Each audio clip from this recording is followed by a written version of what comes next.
Hello everyone. आज हम लोग कुछ क्वेश्चंस की प्रैक्टिस करने जा रहे हैं जो कि सब क्वेरी पे डिपेंड करता है। ठीक है। सब क्वेरी एक्चुअली होती क्या है? जैसे यहाँ पे मैं एग्जांपल दिखा रहा हूँ, एग्जांपल को मैं प्रैक्टिस करके भी आपको दिखाऊंगा कि कैसे हम इसको फॉर्मुलेट करते हैं। तो सब क्वेरी एक्चुअली क्या होती है? जैसे हमने एक क्वेरी लिख दी है, select name location from a database. तो ये हमारी एक क्या हो गई? ये हमारी एक क्वेरी हो गई। और इस क्वेरी के अंदर देखो, पैरेंथेसिस के अंदर हमने एक दोबारा से क्वेरी लिख दी। तो हमें क्या है कि ये ऊपर वाली जो इंफॉर्मेशन है, ऊपर वाली इंफॉर्मेशन को डिस्प्ले करना है। दैट इज हम डिस्प्ले करना चाहते हैं name location phone number from database में से। एक डेटाबेस आपका एक टेबल है, डेटाबेस टेबल में से आपको में ये सारी इंफॉर्मेशन मैं डिस्प्ले करना चाहता हूं। लेकिन ये सारी जो इंफॉर्मेशन आ रही है, ये इंफॉर्मेशन एक सब क्वेरी से आएगी। सब क्वेरी के अंदर क्या डिफाइन है? आप चाहते हो कि ये सारी इंफॉर्मेशन किसके लिए डिस्प्ले हो? ये सारी इंफॉर्मेशन एक दूसरी टेबल है जिसका नाम स्टूडेंट टेबल है। और स्टूडेंट टेबल में से जिसका सेक्शन ए होगा, जिसका भी सेक्शन ए होगा, उस सेक्शन ए की इंफॉर्मेशन जो है, उस सेक्शन मतलब दूसरे टेबल, बिना हम यहां पे कुछ भी ज्वाइन यूज नहीं कर रहे हैं। ठीक है। तो हम सिर्फ एक सब क्वेरी लिख के हम चाहते हैं कि जहां भी एक दूसरी टेबल है जिसमें स्टूडेंट टेबल है, स्टूडेंट टेबल के अंदर एक सेक्शन की इंफॉर्मेशन है, तो हम चाहते हैं कि जहां भी सेक्शन ए की इंफॉर्मेशन है, वहां से हमको क्या निकल जाए? सेक्शन ए की इंफॉर्मेशन से हमको निकल जाए रोल नंबर। ठीक है। और सेक्शन ए जिन जिन भी स्टूडेंट्स का मतलब जिन भी रोल नंबर का सेक्शन ए हो, उनकी इंफॉर्मेशन को हम किससे? डेटाबेस का जो टेबल है वहां से हम नेम लोकेशन और फोन नंबर को डिस्प्ले कर दें। ठीक है। तो थोड़ा सा इसके बारे में आपको और भी बताता हूं। एक बार हम एसक्यूएल में आते हैं और एसक्यूएल में थोड़ा सा और आपको विजुलाइज करवाता हूं कि डेटाबेस में जो होगा, जो डेटाबेस टेबल है, डेटाबेस में टेबल में एक यूनिवर्सिटी आईडी करके एक कॉलम होगा, और सेम वही कॉलम आपके स्टूडेंट टेबल में होगा। ठीक है। तो क्या होगा कि स्टूडेंट टेबल में जैसे ही आप सेक्शन ए निकालोगे तो सेक्शन ए से रिलेटेड यूनिवर्सिटी आईडी मिल जाएगी। उस यूनिवर्सिटी आईडी से रिलेटेड जो भी इंफॉर्मेशन होगी, जो डेटाबेस टेबल होगा, वहां पे आप एक्सट्रैक्ट कर लोगे इंफॉर्मेशन को। ठीक है। तो एक बार इसको विजुलाइज करके देखते हैं। तो यहां पे आपको क्वेश्चन है कि suppose you want to display the university name location and phone number from the database table, from the database table where the section information is given in the student table। ठीक है। तो अब section A के जितनी भी university ID होगी, उनकी information database table से आपको क्या करनी है? डिस्प्ले करनी है। ठीक है। तो चलो एक बार इसको प्रैक्टिस करके देखते हैं कि ये कैसे परफॉर्म किया जाता है। ठीक है। तो यहां पे हम आ चुके हैं अपने एसक्यूएल पे। तो यहाँ पे क्या करना है कि हमने देखो ये स्टूडेंट लैब डीबीएमएस का डेटाबेस हमने सेलेक्ट कर लिया है। और इस डेटाबेस के अंदर हमने क्या किया? अपनी कुछ क्वेरी रन कर दी है। तो हमने पहले अपनी टेबल क्रिएट कर ली जो कि यूनिवर्सिटी डेटाबेस का टेबल है। इसको हमने एग्जीक्यूट कर लिया। नाउ यहाँ पे देख सकते हो कि मैंने एक यूनिवर्सिटी आईडी बनाई हो, और यूनिवर्सिटी आईडी जो है यहाँ पे प्राइमरी की तरह काम कर रहा है। ओके। तो यूनिवर्सिटी आईडी से मैं चाहता हूँ कि अब यहां पे देखो कोई भी सेक्शन की इंफॉर्मेशन नहीं है। अब जो सेक्शन की इंफॉर्मेशन है वो मेरे दूसरे टेबल में है। तो मैं चाहता हूं कि जो दूसरा टेबल मेरे पास है, अभी जैसे इसके अंदर वैल्यूज कुछ मैं इंसर्ट कर दे रहा हूं आपको। ओके। यहां पे मैंने वैल्यूज कुछ इंसर्ट कर दी यूनिवर्सिटी डेटाबेस के अंदर। अब देखो मेरे पास जो दूसरा टेबल है, स्टूडेंट का जो टेबल है, स्टूडेंट के टेबल में भी मेरे पास क्या है? यहाँ पे यहाँ देखो स्टूडेंट के टेबल में मेरी यूनिवर्सिटी आईडी है। मतलब यूनिवर्सिटी आईडी डेटाबेस वाली टेबल में भी है, यूनिवर्सिटी डेटाबेस टेबल में भी है, और स्टूडेंट टेबल में भी है। तो मैं इस कॉमन की को यूज करके मैं यहां से क्या निकाल लूंगा? सेक्शन निकाल लूंगा। और सेक्शन की जो भी वैल्यू होगी, सेक्शन की जो भी वैल्यू मुझको एक्सट्रैक्ट होगी, तो सेक्शन के अराउंड करस्पॉन्डिंग मुझे यूनिवर्सिटी आईडी मिल जाएगी। मैं सेक्शन ए का चाहता हूं तो सेक्शन ए के करस्पॉन्डिंग मुझे यूनिवर्सिटी आईडी मिल जाएगी। और उस यूनिवर्सिटी आईडी को यूज करके मैं क्या करूंगा? यहां पे जो मेरा यूनिवर्सिटी डेटाबेस है, वहां से मैं सिंपल मैच हो जाएगा, और उससे रिलेटेड जो इंफॉर्मेशन होगी, सेक्शन ए से रिलेटेड जो भी यूनिवर्सिटी आईडी मिली है, और उस यूनिवर्सिटी आईडी से रिलेटेड जो भी इंफॉर्मेशन होगी, मैं क्या करूंगा? डिस्प्ले कर दूंगा। ठीक है। तो इसको कैसे मैं बिना फॉरेन की डिफाइन किए, अभी देखो मैंने कहीं भी कोई फॉरेन की डिफाइन नहीं की है, तो बिना फॉरेन की डिफाइन किए कैसे मैं इसको मैं एक्सक्यूट कर सकता हूं, वो मैं आपको करके दिखाता हूं। तो इसके लिए हम जो यूज करते हैं सब क्वेरी। यहां पे देखिए प्रॉब्लम आ रही पहले से, ये हमारा स्टूडेंट डिफाइन है, तो इसको एक मैं नया टेबल नेम दे दिया, _1। ओके। तो मैंने इसको एक बार एक्सक्यूट कर लिया। ठीक है, ऑलरेडी ऑब्जेक्ट अच्छा पहले से अवेलेबल है, तो इससे अच्छा कि हम क्या करते हैं कि पहले स्टूडेंट टेबल जो अगर पहले कहीं इस डेटाबेस के अंदर बनी हुई तो मैं उसको ड्रॉप कर देता हूँ। तो ड्रॉप और टेबल स्टूडेंट, ठीक है, तो हमने क्या किया, इसको ड्रॉप कर दिया। जैसे ही ड्रॉप करोगे तो अभी आपके लिए अवेलेबल हो जाएगी। तो हमने क्या किया, अब इस टेबल को एग्जीक्यूट कर लिया, आपकी जो टेबल है स्टूडेंट की टेबल। ओके, इस टेबल को मैंने क्या किया, एग्जीक्यूट कर लिया, और इसके अंदर हमने कुछ वैल्यू को इंसर्ट कर दिया। ओके, यहाँ पे हमने क्या किया, इनके अंदर वैल्यूज़ को इंसर्ट कर दिया। ठीक है, तो हमने वैल्यू को इंसर्ट कर दिया। अब मैं चाहता हूं कि सेक्शन के अकॉर्डिंग मैं डेटाबेस में जो डिफरेंट कॉलम्स है वो सारी इंफॉर्मेशन को डिस्प्ले करना चाहता हूं, लेकिन चाहता हूं कि वो सेक्शन के अकॉर्डिंग हो, और सेक्शन ए के अकॉर्डिंग जो मेरी डेटाबेस कॉलम है वहां से इंफॉर्मेशन एक्सट्रैक्ट हो जाए। तो चलो कैसे उसको डिफाइन करते हैं, कैसे लिखते हैं। तो हमने क्या, सेलेक्ट, मैं किस किस चीज़ को डिस्प्ले करना चाहता हूँ, सेलेक्ट। आप देख लीजिए किस किस चीज़ को डिस्प्ले करना चाहते हैं। आप डिस्प्ले करना चाहते हैं यूनिवर्सिटी नेम, लोकेशन और phone number. University name, location and phone number.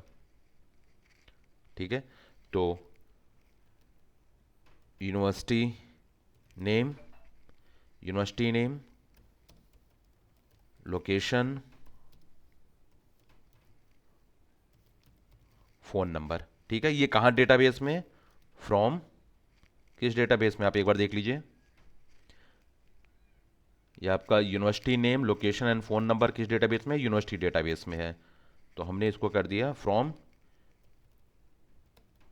University where. अब क्योंकि यूनिवर्सिटी आईडी से ही हम दोनों में कॉमन मिल रहा है, सॉरी यूनिवर्सिटी रोल नंबर से यूनिवर्सिटी आईडी से, तो यूनिवर्सिटी आईडी दोनों जगह कॉमन है, तो हम यूनिवर्सिटी आईडी को लिख देते हैं where university ID, where university ID in. ठीक है, अब इन का मतलब क्या होगा कि हम इसको कह रहे हैं एक सब क्वेरी के अंदर, मतलब यूनिवर्सिटी आईडी इन कहीं पे होगी, तो यूनिवर्सिटी आईडी इन को हमने डिफाइन कर दिया कि यूनिवर्सिटी इन आईडी इन कहाँ पे है।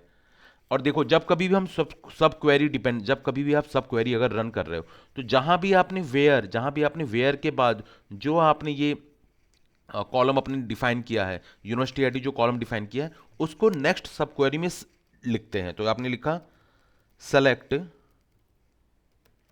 यूनिवर्सिटी आईडी इन, कहां पे होगा ये, आपके स्टूडेंट्स के अंदर, student, select university ID, select university ID, sorry sorry from student, select university ID from student where, आप क्या चाहते थे, वेयर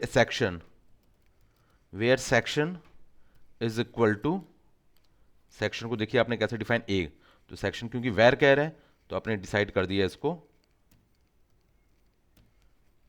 ठीक है, तो आपने कहा कि भाई university name, location, phone number from university से आपको ये तीनों चीज़ें मुझे डिस्प्ले करनी है, लेकिन मैं इन सारी चीज़ों को कैसे डिस्प्ले करना चाहता हूँ कि एक दूसरा टेबल है जो कि स्टूडेंट टेबल है, और स्टूडेंट टेबल से हमको क्या लेके आना है, सेक्शन ए।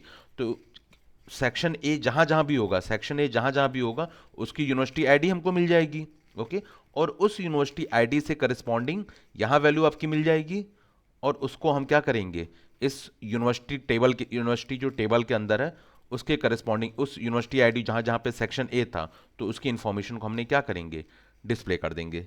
ठीक है, तो एक बार इसको एक्सिक्यूट करके देखते हैं। ठीक है, तो यहाँ पे देखो आपकी जो इंफॉर्मेशन थी वो आपकी डिस्प्ले हो गई। तो आप देखिए किसका था, मथुरा, सूरत एंड दिल्ली। तो हम अगर इसको ऊपर भी जाके देखें, मथुरा, सूरत एंड दिल्ली, तो आप देखिए मथुरा, सूरत एंड दिल्ली में क्या था, 101, 102, 103 था हमारा, 101, 102, 103। तो एक बार नीचे आ जाइए, आप देखिए 101, 102, 101, 102, और ये देखिए ये 103। तो 101, 102 और 103, कंफ्यूज आप लोग ना हो, क्योंकि देखो यूनिवर्सिटी आईडी आपकी क्या है, ये लास्ट में थी, ये यूनिवर्सिटी आईडी लास्ट में थी, तो ये आपकी देखिए 101, 102 और ये 103। ठीक है, तो ये देखिए ये इन्फॉर्मेशन कैसे एक्सट्रैक्ट हुई है। आपको मालूम है कि आपने कोई भी फॉरेन की यूज़ नहीं की है। आपने कहा कि भाई मुझे डिस्प्ले करना था यूनिवर्सिटी नेम, लोकेशन और फ़ोन नंबर डिस्प्ले करना है, ठीक है। वो ऑब्वियस है, यूनिवर्सिटी जो यूनिवर्सिटी टेबल है वहाँ से डिस्प्ले करना चाहते हो, लेकिन सिर्फ उन्हीं की इंफॉर्मेशन डिस्प्ले हो जिनका सेक्शन ए हो, ठीक है। लेकिन जो सेक्शन ए है वो कहाँ पे है? वो आपके स्टूडेंट टेबल के अंदर है। और हमको मालूम है स्टूडेंट टेबल और यूनिवर्सिटी टेबल में कॉमन चीज क्या है? कॉमन चीज वहां पे क्या है? आपकी यूनिवर्सिटी आईडी। तो आपने कहा कि where university ID in, in use कर ली, इनके बाद आपने एक सब क्वेरी रन कर दी। तो सब क्वेरी से क्या हुआ कि इसने आपको इंफॉर्मेशन दी कि भाई सेक्शन ए में कौन कौन सी यूनिवर्सिटी आईडी है। तो भाई देखो, जैसे ही वेयर यूनिवर्सिटी आईडी इन आपने कहा तो आपने सेलेक्ट कर लिया, सेलेक्ट यूनिवर्सिटी आईडी, क्योंकि आपको वही सेलेक्ट करना था, सिर्फ यूनिवर्सिटी आईडी को ही। लेकिन यूनिवर्सिटी आईडी किन की यूनिवर्सिटी आईडी सेलेक्ट करनी है? जिनका सेक्शन क्या हो? ए हो। और वो किस टेबल से? स्टूडेंट टेबल से। तो ये आपको जो सब क्वेरी थी, सब क्वेरी ने आपको सेक्शन की इंफॉर्मेशन निकाल के दी थी। सेक्शन ए से रिलेटेड कौन कौन सी यूनिवर्सिटी आईडी थी, उन यूनिवर्सिटी आईडी को आपने यूज करके जो यूनिवर्सिटी का डेटाबेस था उस इंफॉर्मेशन को आपने क्या किया? डिस्प्ले कर दिया। ठीक है, समझ में आ गया? इसी तरह अगर आपने लिखते यहां पे बी लिखते तो सेक्शन बी की इंफॉर्मेशन आपको सब क्वेरी से निकल जाती, और सेक्शन बी की इंफॉर्मेशन सब क्वेरी से जैसे ही निकलती, क्योंकि उसकी वैल्यू इसमें ही थी। इसको आप करने के बाद आपने क्या किया? यूनिवर्सिटी आईडी के अंदर वैल्यू आती और वहां से यूनिवर्सिटी से निकाल लेते। ठीक है गाइस, तो इस तरह एक बार इसको भी एक्सक्यूट करके मैं आपको दिखा दे रहा हूं। इनकरेक्ट सिंटैक्स नियर कीवर्ड इन, कहीं थोड़ी सी गलत हो गई है, एक बार चेक कर लेते हैं क्या प्रॉब्लम हो गई है। तो यहां पे हम देख सकते हैं हमारी जो बी से रिलेटेड इंफॉर्मेशन थी, तो बी की देखिए, अगर बी सेक्शन है तो देखिए बी सेक्शन से करस्पॉन्डिंग क्या है? 102 और 101 है। तो आप देखो 101 102 की इंफॉर्मेशन, 101 जीएलए और 102 बीपी सवानी यूनिवर्सिटी, ये आपको क्या हो गई? इंफॉर्मेशन डिस्प्ले हो गई। ठीक है, तो अभी एक इसमें परफॉर्म करते हैं हम डिलीट। डिलीट का कैसे परफॉर्म करते हैं? हम चाहते हैं कि सिर्फ वही इंफॉर्मेशन डिलीट हो जो कि उस सेक्शन से बिलोंग कर रहा हो। तो सिंपल से इसी कमांड को मैं चेंज करने जा रहा हूं। हम डिलीट करना चाहते हैं, तो ये हो गया आपका डिलीट। डिलीट कहां से करते हैं? डिलीट फ्रॉम करते हैं। तो डिलीट फ्रॉम, आपने क्या किया? टेबल का नेम दे दिया, delete from, delete from university, delete from university where university ID, जहां भी यूनिवर्सिटी आईडी, अब उसके करस्पॉन्डिंग जो यूनिवर्सिटी आईडी की in university ID from student section B, मतलब सेक्शन बी से रिलेटेड जो भी यूनिवर्सिटी आईडी मिलेगी उसको इन्फॉर्मेशन को आप क्या कर रहे हैं? डिलीट कर रहे हैं। एक बार रन करके देखते हैं, अगर कोई दिक्कत होगी तो पता ही चल जाएगा। ठीक है, आपने 2 रोज अफेक्टेड हो गए हैं, तो एक बार हम यूनिवर्सिटी को डिस्प्ले करके देख ले रहे हैं। Select all from, select all from university, तो देखते हैं क्या वो चीज़ डिलीट हुई है कि नहीं डिलीट हुई है आपकी। आप देखिए वो सारी की सारी इंफॉर्मेशन जो थी, मतलब बी सेक्शन में क्या क्या था? बी सेक्शन में आपका था 102 और 101, तो बी सेक्शन का 102 और 101 डिलीट हो गया, आपका क्या बचा? 103। तो 103 इंफॉर्मेशन आपकी क्या हो गई? वही रिमेनिंग हो गई, तो 103 आपको डिस्प्ले हो रही है सिर्फ। ठीक है गाइस।